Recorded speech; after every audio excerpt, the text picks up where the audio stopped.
ازاي جريمة بشعة هزت الجزائر وتحولت لقصة رعب على النت. النهاردة هنتكلم عن جريمة فظيعة اتكلم عنها كل الجزائر تقريبا، وكل الناس بقت بتشاركها على السوشيال ميديا، مش بس علشان بشاعتها، لا، لكن كمان علشان الغضب الكبير اللي حصل بعدها. ويلا بينا نبدأ القصة بدأت لما طالبة جامعية اسمها حفيظة كانت عندها تقريبا 23 سنة، كانت راجعة من الجامعة بتاعتها بعد يوم دراسي عادي جدا في مدينة اسمها بسكرة، ودي موجودة في شرق الجزائر.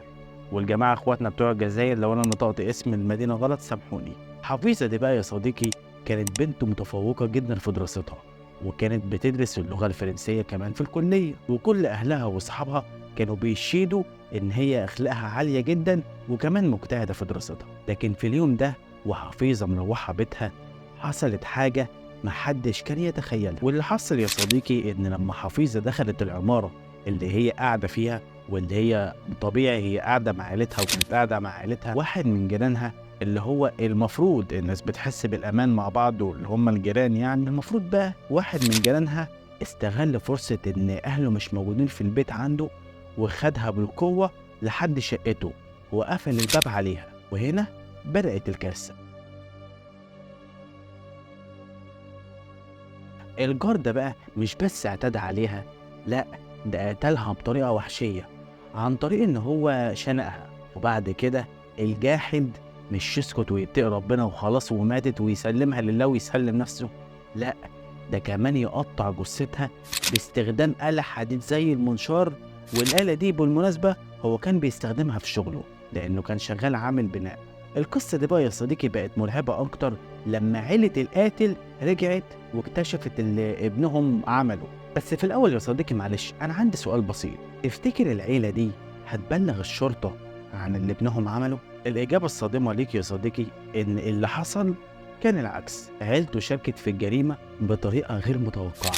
7 أفراد من العيلة يا صديقي، 3 بنات و3 رجالة، ده غير الأم، قرروا إن هم يقطعوا الجثة أكتر، وبالذات الجزء اللي تحت قسموه لأجزاء صغيرة جدا، وحطوا كل جزء في كيس زبالة، ورموا الأكياس دي في أماكن مختلفة حوالين المدينة علشان يحاولوا إن هم يضللوا الشرطة ويخفوا آثار الجريمة بأكبر قدر ممكن هم يعملوه. هنا بقى يا صديقي الناس بدأت تفهم ليه الغضب كان كبير، مش بس علشان القاتل اللي ارتكب جريمة قتل بشعة، لا، لكن عيلته كلها يا صديقي شاركت في تغطية الجريمة دي، وكمان حاولوا ان هم يهربوا من العقاب. وده بدوره زود احساس الناس بعدم الامان، لانهم ما كانش مجرد قتل مجنون وخلاص وفات، لا، ده عيلته كلها كانت عارفة وساكتة. مش بس كده كمان يا صديقي، لكن هم كمان شاركوا في الجريمة بشكل مباشر. الموضوع بدأ يكشف نفسه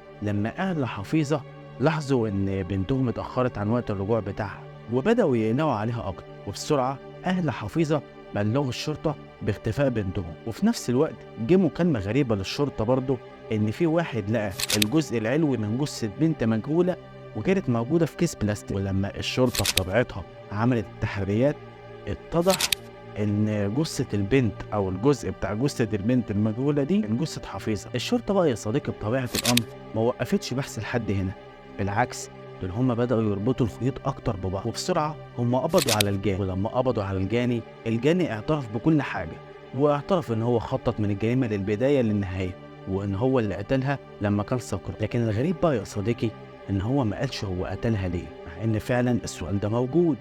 ايه اللي يخلي واحد يقتل جارته الشابة اللي هو اصلا او اللي هي اصلا ما عملتش معاه اي حاجة تضره؟ الغضب يا صديقي انفجر في كل المدينة، مش بس علشان الجريمة دي، لا، لكن كمان علشان ازاي عيلة كاملة شاركت في تغطية الجريمة دي وان هم يحاولوا يضللوا الناس، لا، ده كمان حاولوا ان هم يتخلصوا من الجثة بشكل بشع جدا. وساعتها بقى يا صديقي في صور انتشرت على السوشيال ميديا والنت للقاتل وعيلته، وده اللي زود حالة الغضب بين الناس وخلى الكل بيطالب بالعدالة السريعة. أما بالنسبة لمدينة بسكرة ففي ناس كتير نزلت في مسيرة قدام المحكمة، وكان مطالبهم واحدة، هم عاوزين العدالة تتحقق بأقصى سرعة ممكنة. وكان في شعارات بتنادي بتطبيق حكم الإعدام، وكتير من الناس كانوا شايفين إن الجريمة دي مش ممكن إن هي بأي طريقة من الطرق تعدي بحكم غير الإعدام، علشان المتهمين دول يكونوا عبرة لأي حد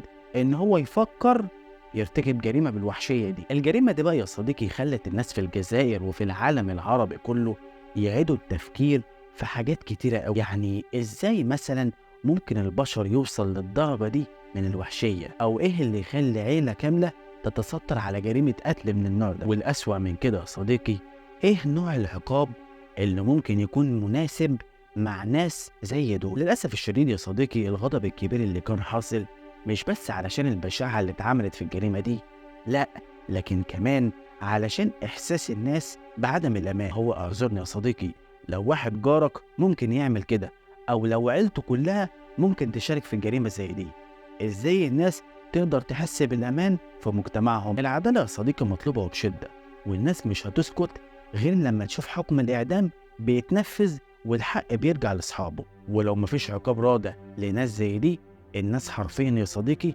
هتبقى عايشة في خوف ومش هتنسى الجريمة دي مهما حصل. وبس كده يا صديقي، ده كان اللي عندي النهارده. ما تنساش تعمل لايك واشتراك للقناة لو الفيديو عجبك، وما تنساش تكلمنا على الانستجرام لو عندك أي ملاحظة على الفيديوهات، وبالمناسبة كل الروابط هتلاقوها تحت في الديسكريبشن. وبس كده، كان معكم أمين أشرف، أشوفكم الفيديو الجاي.